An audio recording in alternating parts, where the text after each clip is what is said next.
Before you plant this year's spring garden, you might need to pick up a hammer and grab some wood first. Yep, you'll understand why after we spend a few minutes in today's garden.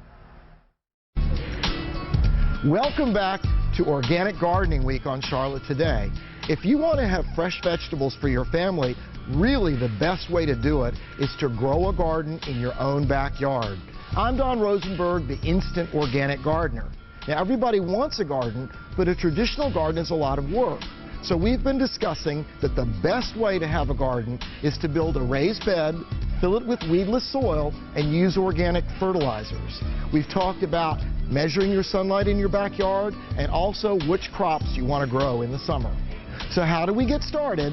And is it going to cost us an arm and a leg? I'm here at Lowe's Home Improvement at University City, and everything you need for your garden is right here. So let's get shopping.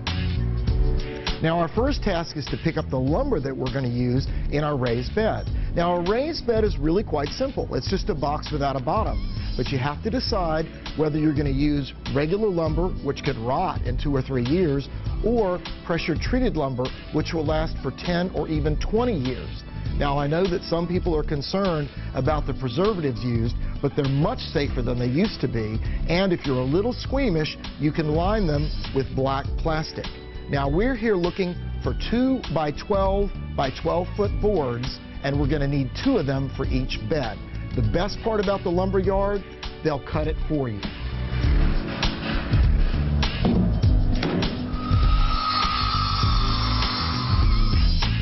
I know, man.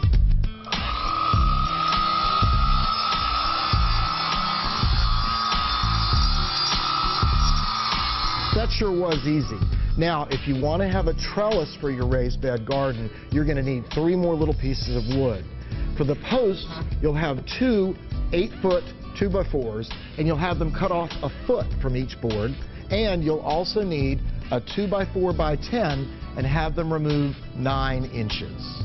Now that we have our lumber all cut, we need to know how to put it together. You're definitely going to need a power drill, and let's head off to hardware to pick up the right screws. So head to the hardware department and look for 3-inch exterior decking screws. You only need a little box. So we need 3-inch screws because when we assemble our bed, it needs to go in deep enough to hold tightly. So now we have the lumber and the hardware for our raised bed. Next time we're going to go into the garden center, we're going to pick up the soil, the seeds, and some plants, and then we're going to head out to my backyard where we're going to build this raised bed garden. I'm Don Rosenberg, the Instant Organic Gardener.